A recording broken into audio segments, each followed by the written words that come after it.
Hey moms, it's Laura Ollinger. Welcome to the Positively Healthy Mom podcast. Because there's no manual for the hardest job in the world. So welcome Aaron, not Aaron, that's my boyfriend, Eric. Eric Stenlake is in the house today. So welcome, Eric. Eric is a friend and colleague of mine. And so Eric, say hello to the Positively Healthy Moms. Awesome. Good morning. Hi there, everybody. Great to have you guys with us on the show today. This is fabulous for you guys tuning in from around the world. You guys are a fabulous group, and it's an honor for me to be here. Thanks, Laura, so much for asking me to be here on the show. Awesome. So, Eric, you are not a mom.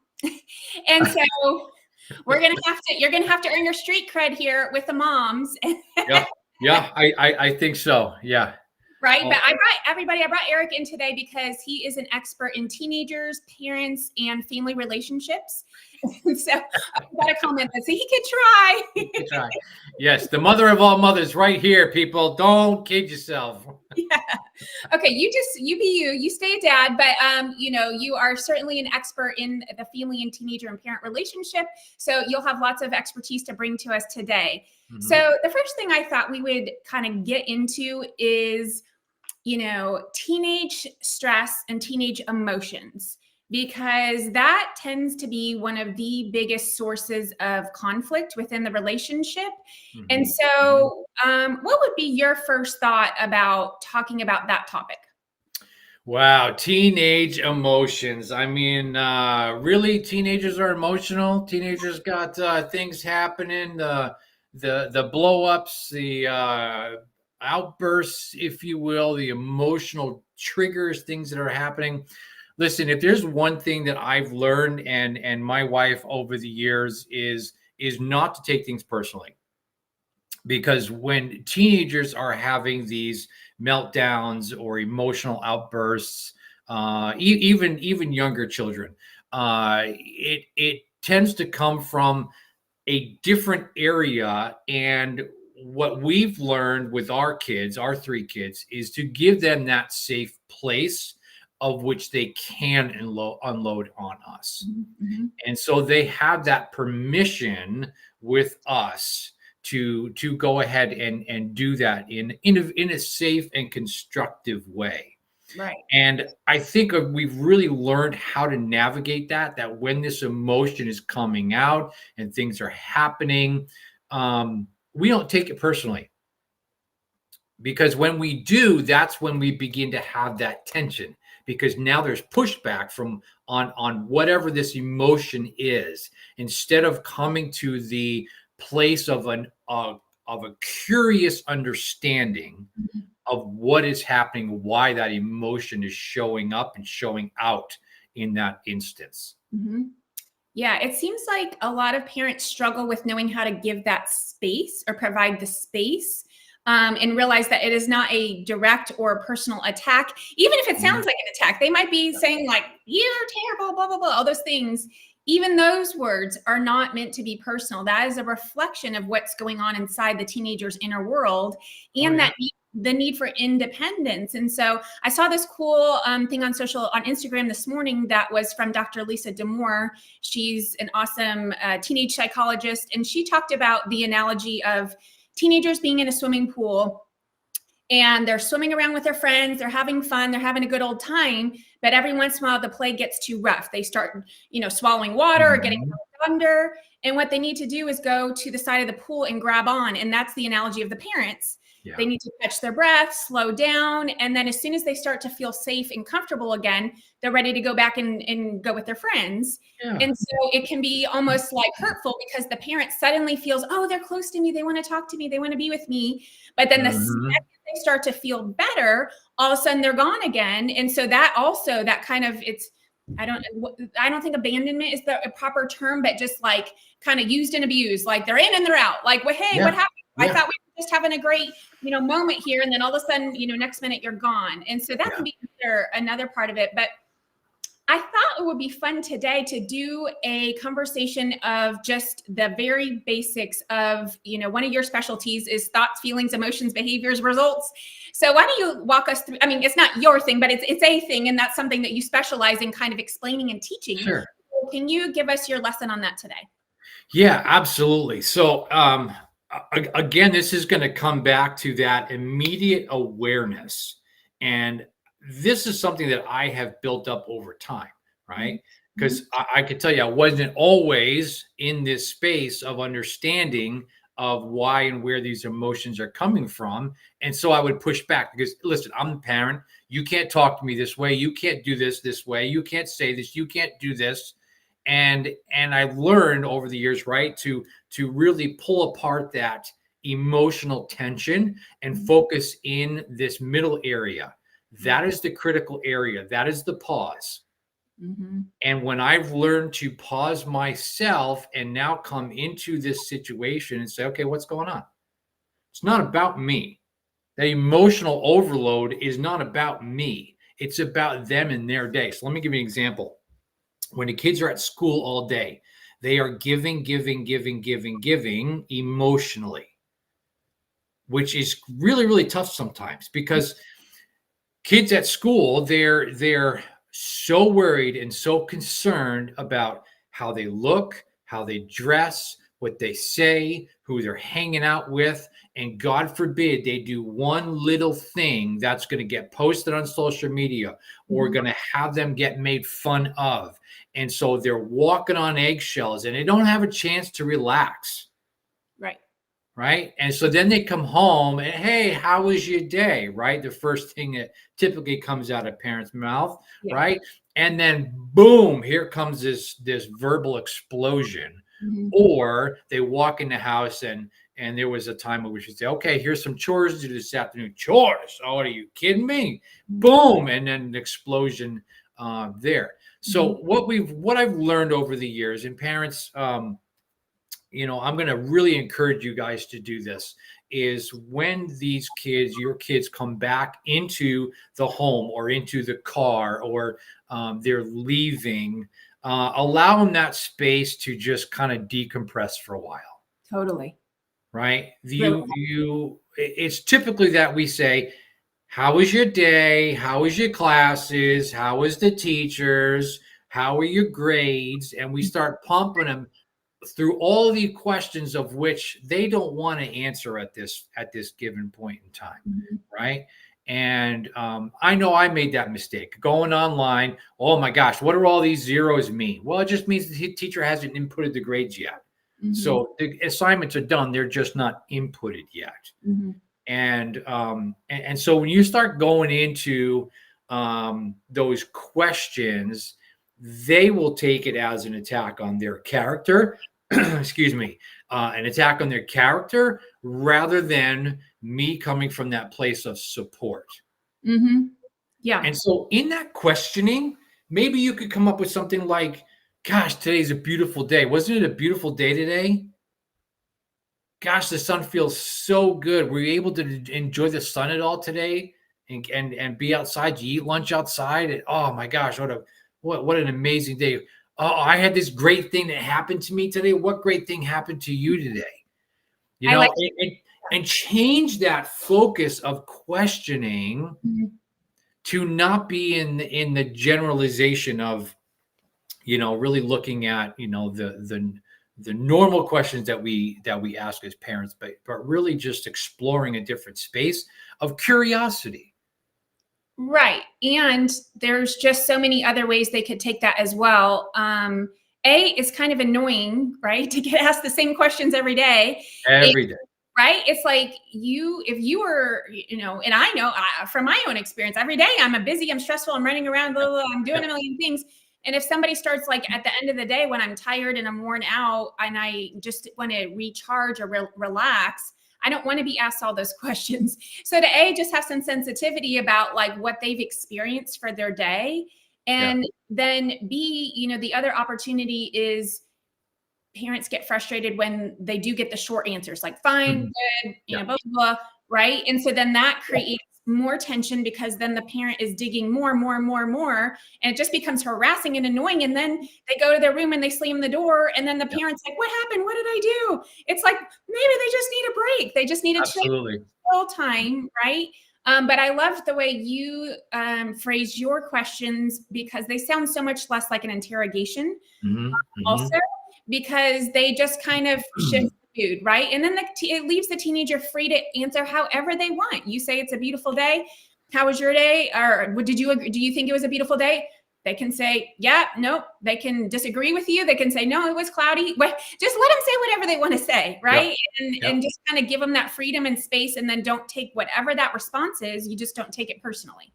Yeah, absolutely. And so now let's go into part B on that, if you will, or part two, because there's purpose and intent behind the questions that I ask, because then the context clues are going to flow. If I'm asking those questions that are going to get the Neanderthal responses, yeah, sure, okay, from the kids, right? The one word or one letter responses, I ask those questions purposefully to keep them open-ended for a response. Right. And in that response, then, if I say it was a beautiful day today, and they come back and go, no, it was cloudy, it was a horrible day, it was gosh, it sounds like you're really, gosh, it sounds like you had a tough day, or wow, it sounds like you weren't able to enjoy the sun so much. Is everything okay? Right. And then being able to really ask those questions in a way that keep the door of communication open, as opposed to just slamming it, have a door slammer, if you will, of, well, that's just you just need to change your attitude.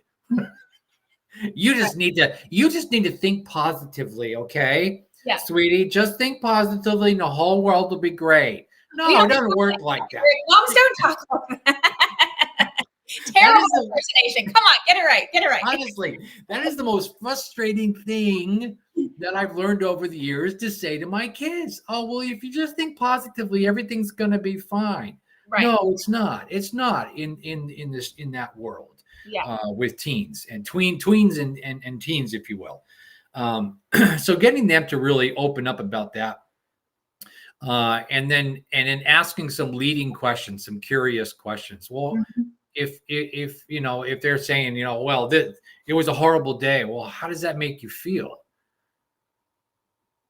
Well, I don't like having horrible. No kidding. That really is tough when you've had a hard day. Is there anything maybe you want to share about that?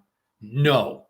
Okay, cool. Hey, no problem. But just know that if there is, you're welcome. I'd love to, sit down and chat with you on that.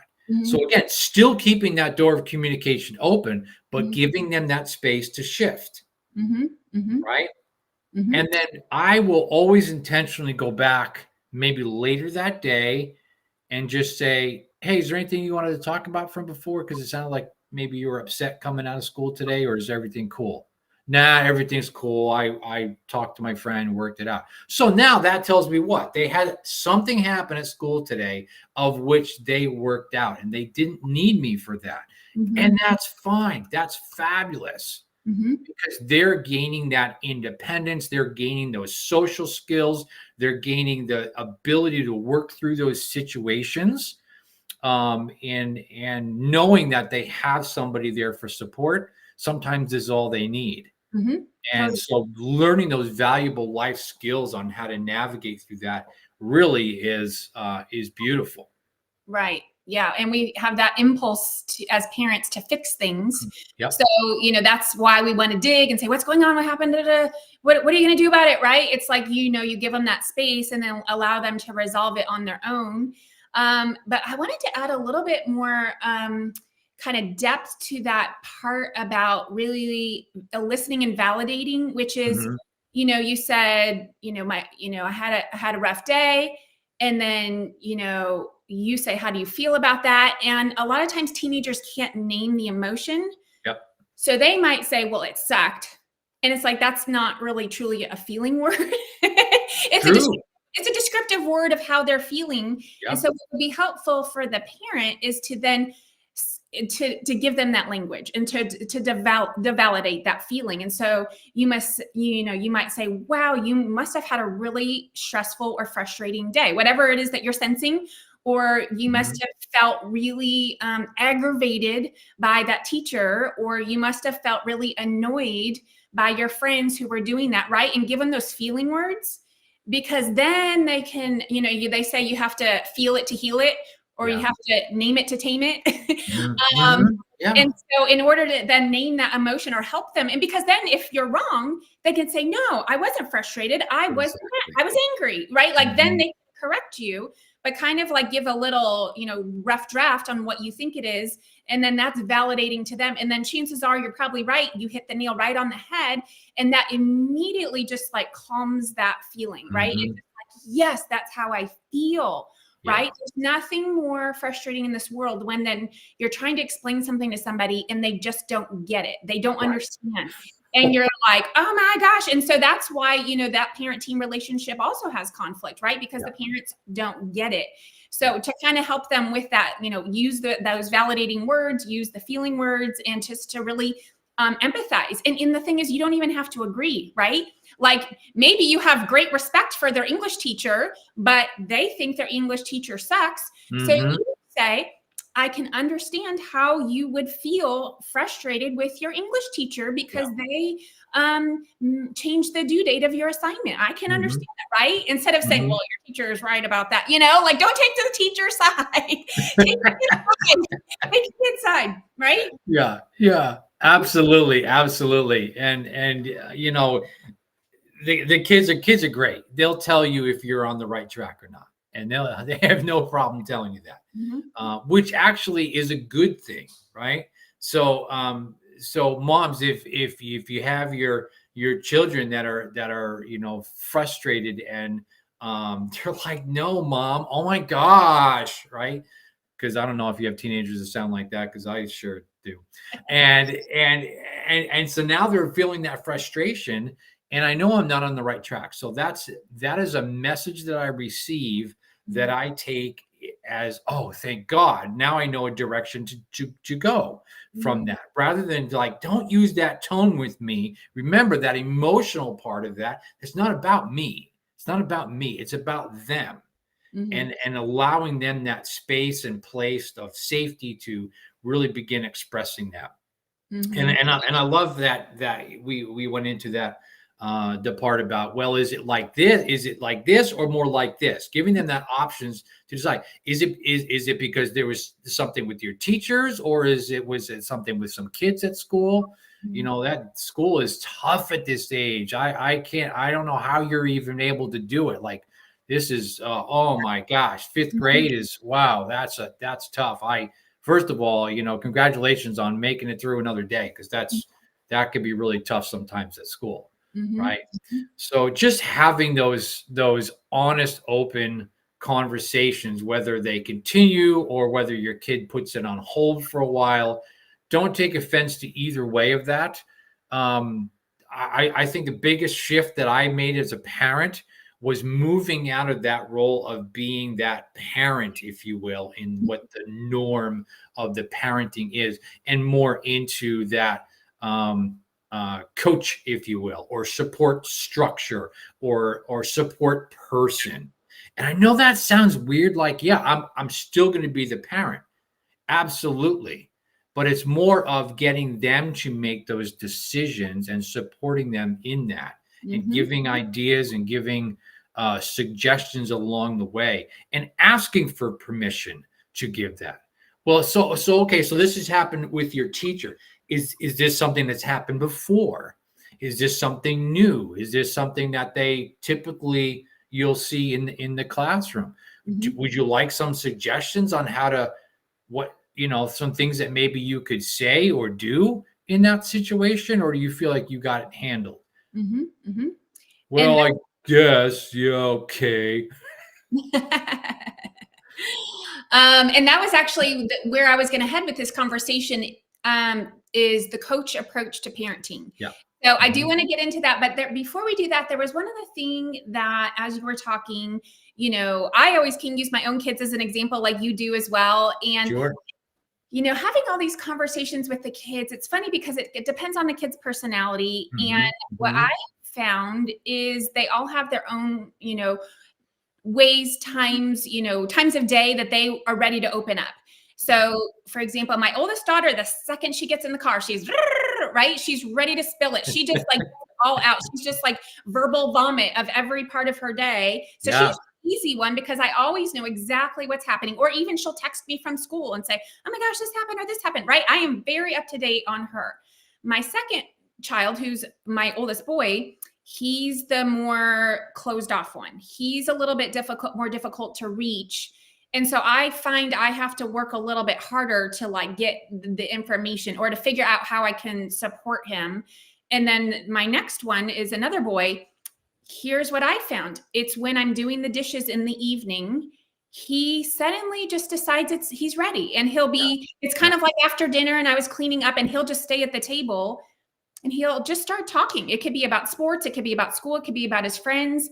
And I'm like, I kind of love this. So I just pretend like I'm not, of course, really excited that I'm like, oh yeah, he's doing it. But I don't make it a big deal. I'm like, oh yeah, buddy, I totally get it, that blah, blah. And then my youngest, we have this kind of tradition where we go for walks.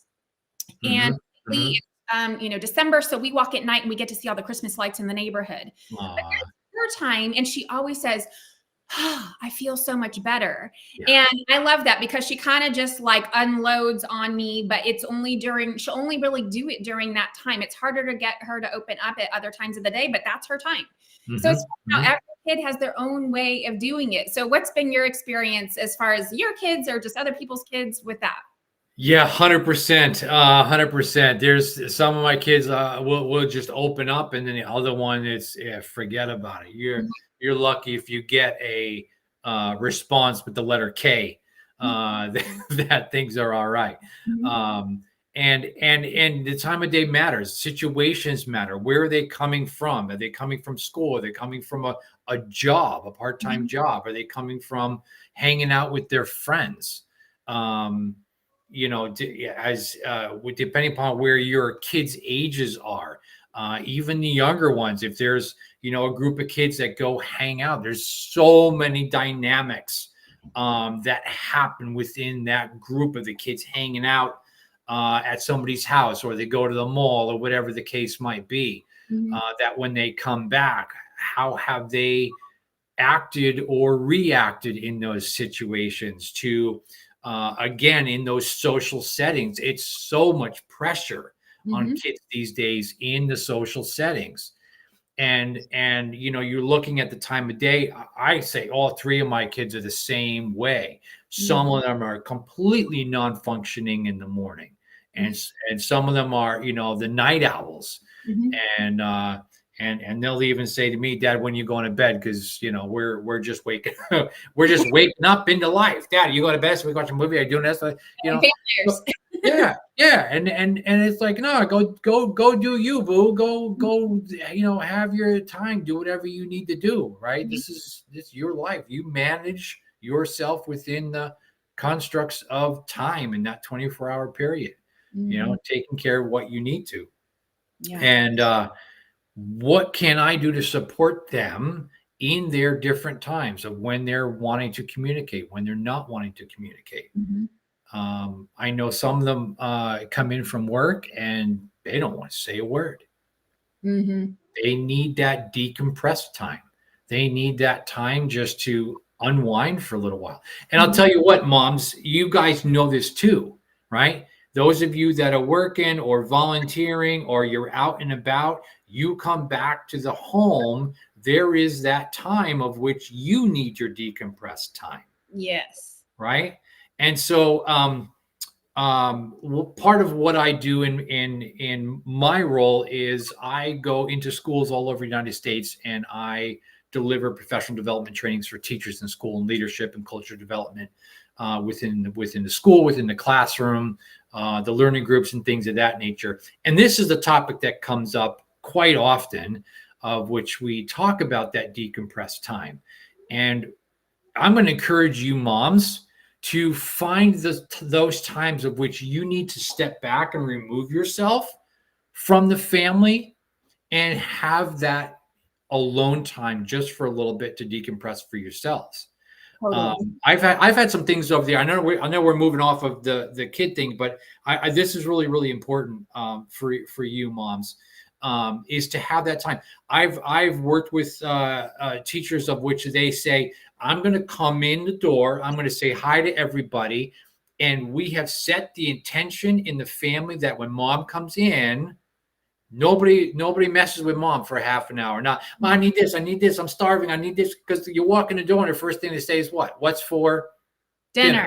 right? Absolutely. I'm gonna give you what's for dinner. I got something right here, a knuckle sandwich. You want that, and having that time just to say, listen, I'm gonna go into my room, I'm gonna shut the door, and I'm just gonna have some alone time to decompress. Yeah. Maybe I'm gonna change, maybe I'm gonna refresh a little bit. And then when I come out, I'm going to be ready to then engage in with the family and do it. So as it's important for the kids, so it's important for you too, moms, is to have that time. Yeah. Maybe it's later at night. And you're like, listen, this is my read time. Yeah. And so my kids are seeing me reading. They're not going to come up and ask me, all these questions, because they see me, stimulating my brain, and I'm reading something that is good. And so anyway, I wanted to throw that in there because it's kind of a lead from when the kids need to have that decompressed time, so we as the adults do. I think that is such a great point, and I'm so glad you brought that up. And so how would you present that to your family in a manner that they would respect your wishes on that? Yeah, so there's a couple of things I want to point out here is in that alone time, we want to respect the spaces of all the kids, all the members of the family. Everybody will come to that place of which they want that and need that alone time. And so for us in our house, it's very easy. We've gotten to that place where I need a few minutes. And everybody's like, cool. It's a no big deal now, because we've practiced that. It's become a habit in our house, right? If the kids come in from school and they've had that frustrating day, and my son says, I need a few minutes, Dad. Hey, Dad, hey, cool, no worries. What are you gonna do? You're gonna play some video games? You're gonna take a nap? What are you gonna do? And so then and we're keeping that conversation going, and it's curious. I'm gonna get online for a little bit. Okay, no problem. Do you want me to come connect with you in 30, 45 minutes? So because that could easily turn into 3 hours or 4 hours of video game playing, right? Yeah. Set me a timer, for 45 minutes. Cool, no problem. Now it's the place where they set their own timer, and I love that because they're in tune with that. That's awesome. Yeah. I also like the idea of, so my kids, of course, they ask that, what's for, dinner? I love that. It felt like a game show when you asked that question. Right? I found lately, it's kind of fun to tell them in the morning when they're going to school. I don't know why. It's just because I like them to know what the day is going to be like. And so I'll say, okay, guys, this is what's on the schedule for today. I have this client at this time. You have basketball at this time. And for dinner, we're having blank. Right. So that way they kind of know what the day is. And so when they come home, somehow it's just like they already know, they know what's expected. And it's funny because how our kids who are, little itty bitties, toddlers, they thrive on that routine and that predictability. Sure. I found that teenagers are very mumuch the same. They kind of do well when they know what to expect, and it kind of just makes their day easier. I mean, I know I would kind of want to know too, right? 100%. Yeah. I'm going to pause my conversation with Eric Stenlake. If you'd like to hear more, listen to my next episode.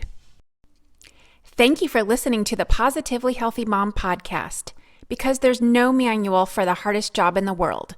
Don't forget to subscribe and share with your friends.